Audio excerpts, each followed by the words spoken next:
Every day, our lives are changed by history. We are one people, all of us. Leaders, politics, nobody's ambition is what they block. I have fought very firmly. natural occurrence, war, and the world economy. I belong to everybody.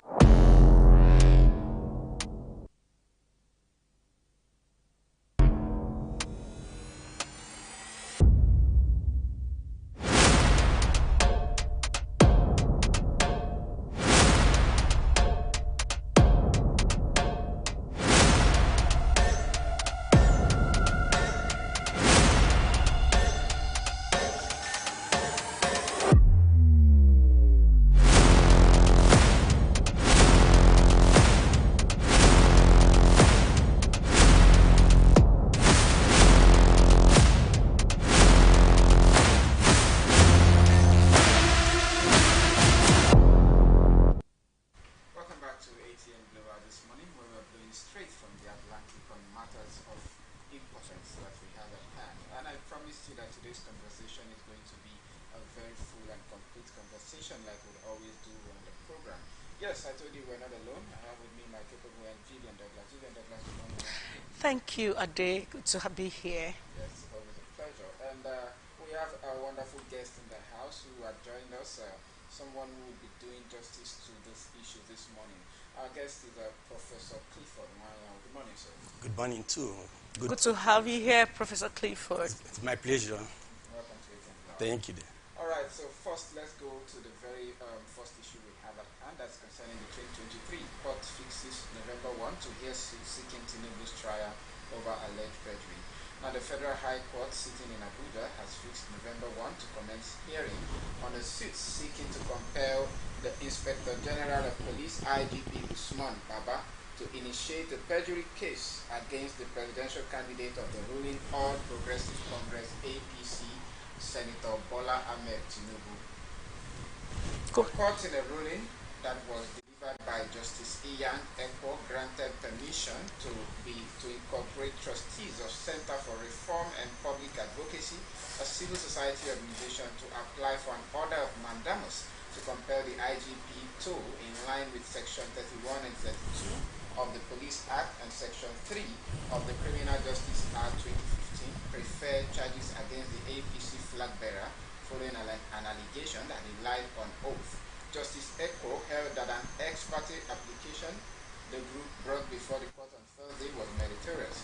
The applicant told the court that following a letter by late legal luminary Chief Gani Fawemi in 1999, the Lagos State House of Assembly has set up an ad hoc committee to investigate the alleged act of perjury, wherein the committee had in its report on page 13 that stated, however, on question of providing false information on oath, Section 191 and Section 197 were satisfied that the statement of the governor's educational qualification has admitted were incorrect as intended. In its petition to the IGP, the applicant claimed that APC's presidential candidate lied on oath in the form of CF001 he submitted to INEC in aid of his qualification for the governorship election in Lagos State in 1999. The applicants further claimed that Tinubu forged all educational certificates he listed in his INEC form CF001, which he admitted he did not possess in Annexure C. For purpose of clarity, Senator Bola Ahmed Tinubu, in the said INEC form, disclosed on oath that he attended Government College Ibadan and University of Chicago, USA, when in actual fact he did not. On the strength of the above, we demand that you initiate the criminal proceedings of Senator Bola Ahmed Tinubu, consequent upon the express findings of the Lagos State House of Assembly as captured above. It further stated, consequently, it is praying the court for an order of mandamus compelling the respondent to comply with Section 31 and Section 32 of the Police Act and Section 3 of the Criminal Justice Act 2015 in respect of an alleged crime laid out in complaint of the applicant, encapsulated in the letter of June 16, 2022 received by the respondent on the same date, entitled Demand for Criminal Persecution of Senator Bola Ahmed Tinubu under Section 191, Section 192 and 463 of the Criminal Code Law of the Federation 2014. Now, consequent upon the findings of the Lagos State House of Assembly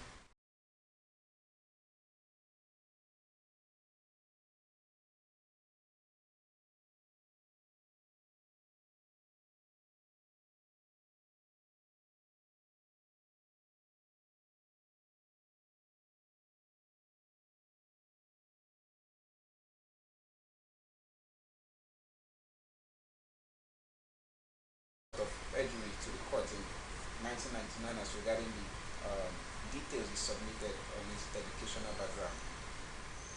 Thank you. For me, I think it is good for our democracy in the sense that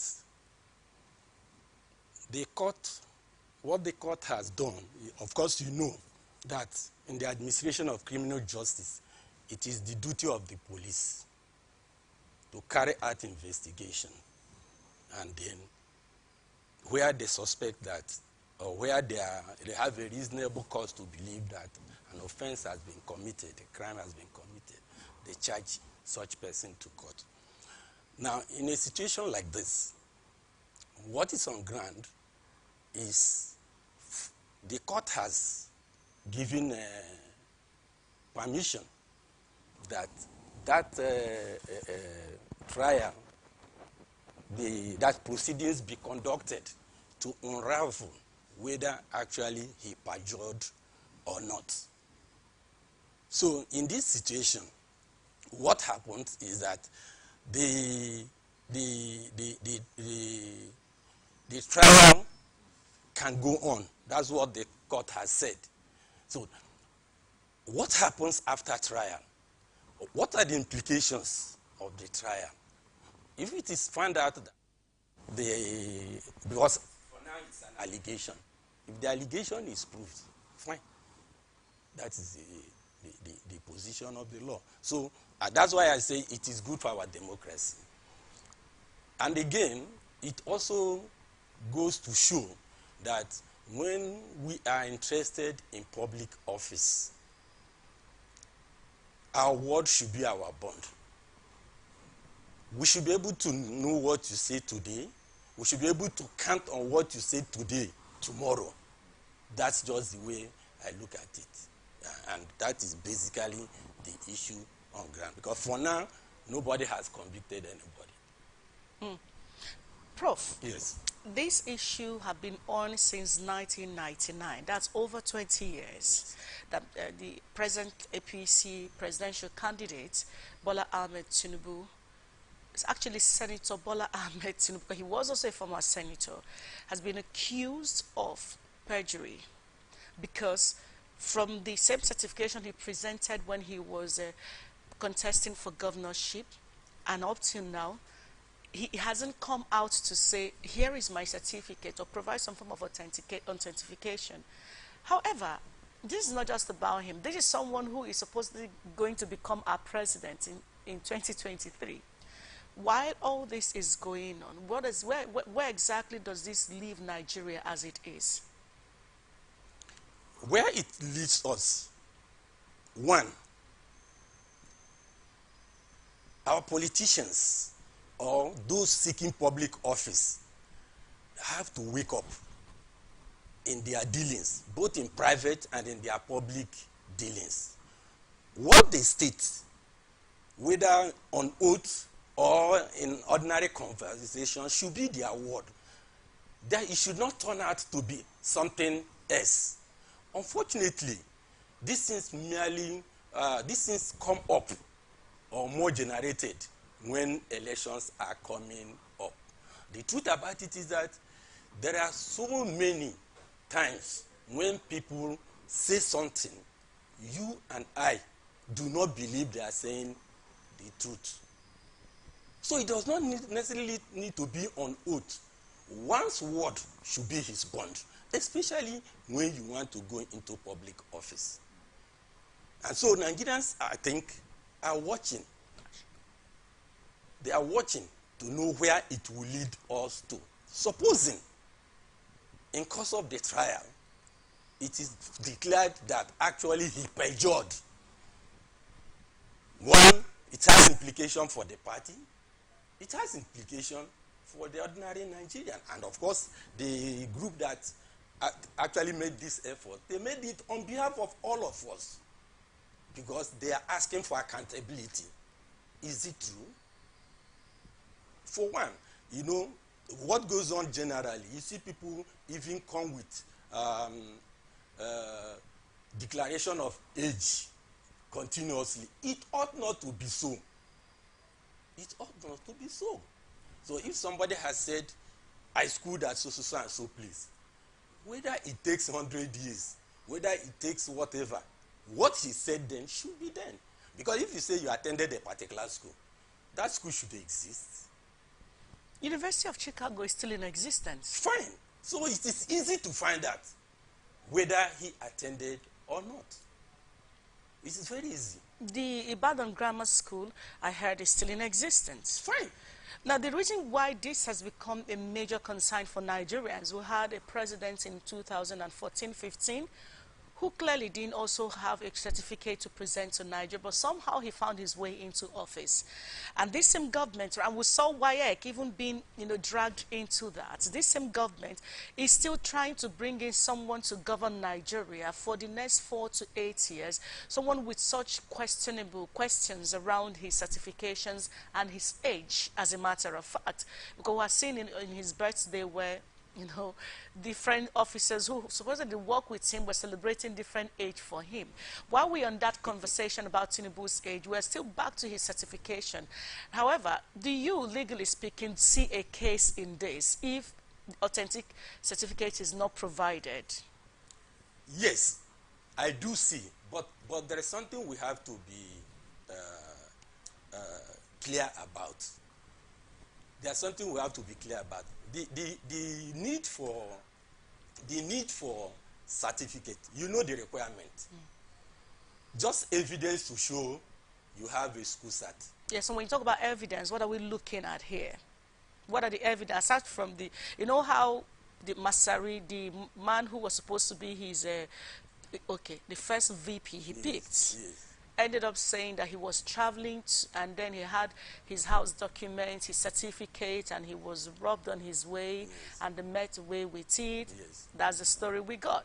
Tinubu on his own side was saying, in so time where he was fighting for Nigeria as an activist, a military came in and all they took was a certificate. That's what I understand from that. And I think basically, because we weren't told what else the military took. So if these are the issues we are looking at, and in the case that he is not able to provide that, what is it that the law says? Can he do an affidavit for his certificates? What is the procedure to actually authenticating his certification? If we understand the situation on ground well, if you are talking about the qualification to contest the election. No, the one he entered. Yes, that's what I'm saying. If you're talking generally of the qualification to contest election, if he's able to show evidence that he has read or studied up to the school certificate, that is just the evidence necessary. So even when you now show that you have done something more than school cert, fine. But the problem is this. If you say you attended a school, what the people are asking, where is the school? Where is the certificate? Now, if somebody says, my certificates were stolen, were carted away, and all that, the military, the school still exists. So what is stopping somebody who is either investigating or who is desirous to prove the point is asserting from getting a certified copy? We stay in institutions. Even if somebody who has attended 20 years from our university and is done, he can come, they will go to the archives. And good thing is not a certified true copy. What is important is the institution testifying, satisfying that yes, we gave so and so certificate. You are saying it was lost, fine. They can give you, even as we talk, you can go anywhere. And of course, they have their own record. They have what they have there. They can give you a duplicate copy, for instance. So I do not see why this should be an issue. I do not see why it should be an issue, unless somebody is covering up something. Now, okay, like I said, what would the court need as evidence here? Can a Tinubu go into the court and get an affidavit to say, I attended this school, and that becomes the evidence good enough for the court to say this person can go with this? I remember vividly not too long ago, but the judge was on a live television, national television, and he was saying, I know this man, he doesn't have this certificate. We know how we worked it out for him when he wanted to become governor of Lagos State. this was a live show on an international television, but the judge went as far as daring Senator Tinubu, if you say you went to this school, show us someone who was a classmate of yours from the primary school. Even he made all kinds of allegations on that show, and up till this moment, not the Tinubu's camp, you know, or any other Nigeria or the APC have bothered to say, this is the authentication of what we are talking about, or this is not what, we're just left in limbo. Nobody knows what is going to happen. So what do you expect to be the outcome? You are the legal luminary here from this whole charade, as the case may be. Yes. There are two things I would want to say on this issue. First is, as regards Nigerians as citizens, this whole thing is making people lose confidence on each other. If somebody, like I said before, is out to hold a public office, it should be somebody that we can vouch for. Now, you've stated what somebody came in the open to say he never had. And you are still dilly-dallying from proving the person wrong. So, the message that is being sent across is that people are bound to have mistrust. Is it really true? Is his assertion correct? And then, when in the aspect of the legal side, that's when the court now comes to look at the matter. It depends. For instance, remember that this matter is starting from perjury. They are saying he perjured when he wanted to be governor. Fine. So, and a committee was set up that came up with a report. Yes. Fine. The report of that committee would definitely be tendered because these persons who are going to court have it. So it will be incumbent upon you to tell whether what you told the committee then, you still stand by it. Or you made a mistake. We should be able to own up. So that both the person as an individual and everybody as a nation can move forward. It should not be something that will be dragging us back. In some climes, if you look at it and you see what is the kind of this thing is generating, nobody will tell you what you should do. But I think the problem we have is most of the institutions that you and I will expect to be independent, Nigerians, the ordinary citizenry, do not see them as being independent. And that's particularly where I'm coming with my last question on this subject. Yes. We have seen, I bring back President Muhammad Buhari's case here. In 2014, it was alarming that even in 2019, we saw INEC being party to this process. This is the same INEC, sorry, but not INEC, WAEC. This is the same WAEC that puts young people through such strenuous means to ensure they get that certification, without which they don't have a university future. Yet, we saw you as an institution going to present a certificate where no one even showed us a certified copy to say, okay, and then you're presenting a certificate that is not even in line with what this person supposedly presented when he was coming into office. That was INEC. And now we also have issues with the judiciary. It supposedly said that judiciary is the last hope of the common man, but the average Nigerian do not have trust in the judiciary. So do you think the Nigerian judiciary or other institutions like INEC and as the case may be, will come through for Nigerians by standing up to there to actually investigate this and give truth a chance? Fine. Let me correct this impression. The court, the judiciary, is still the last hope of the common man. I'll tell you that.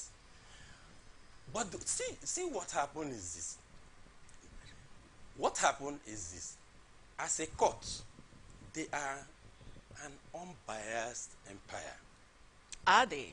They are. They are not supposed to take... Is this a defense for your field? No, they are. Why do I say so? It's just like you asking a referee in officiating a match whether he is biased or not. It depends. Of course, look at what happens in football now. human beings, we are not, we can make mistakes. Sometimes you wonder whether there was a foul or not. Now there's a technology, they go back and look at. As far as the court is concerned, why I say what I say is this. It's for the court to listen to your arguments. What are you bringing to the table to prove to the court? I want to assure you that if the NGO or persons who are fighting this issue, who have gone to court on this issue, are able to prove their evidence, I want you to trust the court that they would not mind who is involved. They are going to give judgment. And there won't be all kinds of reasons for adjournment until he gets into power, maybe. If he ends up winning in that the case, you are 2023 merely elections. now suspecting that maybe technicalities or where is that coming from? Because, for instance, this is a political, whether you like it or not, the man is to contest presidential election. Presidential election is to come up soon. Definitely, the court would create a forum where it will be heard. That's what we call accelerated hearing. Matters like this. Of course, right now, you know that election matters will be completed before swearing in and all the rest. So which means they would work according to time. In a situation like this, before the election time, it happened in Oshun election. The governor was taken to court. The court delivered judgment a few days before the election held. So I believe that this would have an end, All right. one way or the other. Thank you very much, Prof. Interesting. So let's move on to the next story we have concerning the EFCC. Former Accountant General Idris to be arraigned in court. Ahmed Idris, suspended Accountant General of the Federation, had been alleged to receive 15 billion naira bribe to fast-track 13% derivation funds to oil-producing state, according to the Economic and Financial Crimes Commission (EFCC). Now, in the books, the 13% derivation is a fund benefit sharing system that helps communities get funds meant for development. The fund comes from the Federation revenue to oil-producing communities through the state governments as enshrined in Section 162, subsection 2 of the Nigerian Constitution. Reports show that the 9 oil-producing states in Nigeria shared at least 450.60 billion naira from the Federation account through the 13% derivation formula in 2021. The states are Delta, Akwa Ibom, Bayelsa, Rivers, Edo, Ondo, Imo, Lagos, and Abia State. Idris is expected to appear before Justice A.O. Adeyemi Ajayi of the Federal Capital Territory High Court, Abuja, on Friday, July 22, 2022. One of the charges reads that Ahmed Idris, between February and December 2021 at Abuja in the Abuja Judicial High Division Court of the Federal Capital Territory, being a public servant by virtue of your position as the Accountant General of the Federation, accepted from Olusegun Akindele a gratification in the aggregated sum of 15,136,221,921 naira 46 kobo, which sum was converted to the United States dollar by the said Olusegun Akindele, and which sum did not form part of your lawful remuneration as a motive for accelerating the payment of 13% derivation to the 9 oil-producing states in the Federation through the Office of the Accountant General of the Federation, and you thereby committed an offense contrary to Section 115 of the Penal Code, Act Cap 532, Laws of the Federation of Nigeria 1990, and punishable under the same section. Prof, in the eyes of the courts, such issues as that of alleged fraud, what are some of the implications that could likely come through if a person who is holding such esteemed position, Accountant General of the office, is found wanting? It's good. The implication, let's start by saying that it is good that the allegation is being brought to court. That is to say, is being charged to court over such conduct. Of course, the EFCC would have done their investigations. They would have come up with this and the energy is for him, when he appears, to explain whether he had anything to do with this amount that is being called. Look at the huge amount that is being mentioned. And you take your mind back to the supposed beneficiaries of this fund.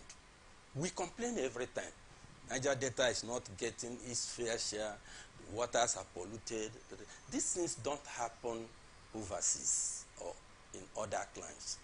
Not that there are no crimes, but it appears that aspect of our humanity is taking a back seat. Because for somebody holding such a position, I agree, it looks tempting for such money. You know, for instance, you are made chairman. Of course, we heard what happened. This, we only hear of this allegation. We do not see them being charged to court. I mean, you are chairman of EFCC, for instance, and somebody is ready to offer you a certain huge amount, or to even buy you a place, and that's why I say it is tempting. But the truth about it is that as a nation, the idea of giving people position, believing that they can do it, or believing that they are clean, does not appear to be working again. Because in certain positions, before you are appointed or given, you have these security agents do what they call background investigation. How is the person? What is his lifestyle? There are people who had related with him in the past who will tell you his nature and his way of life without even him knowing that the agencies have gotten such information. It does appear that even when we have these informations, we close our eyes and still give those persons positions of authority. In a situation like this, you can imagine the amount, 15 billion. I mean, it's something that you now, what generation will spend that money? But you find out that maybe he could be using it to buy this, own this, and we worship wealth. That is one thing that is making corruption thrive. We worship people who have come by money, and we do not bother the source or how they come by the money. We give them respect, give them all kind of appellation and salute. But indeed, they are the evil in the society. They come to the public and make all the statements, and if you take them by their statement, you will be deceived. So for me, it is good that fraud is being lumped on him. If it is found that he had collected such amount of money, of course, it's an inducement for him to act one way or the other. It's a crime. Now, recall that this is not just the only charge against the former accountant general. Now, the challenge with the situation we find ourselves now is this.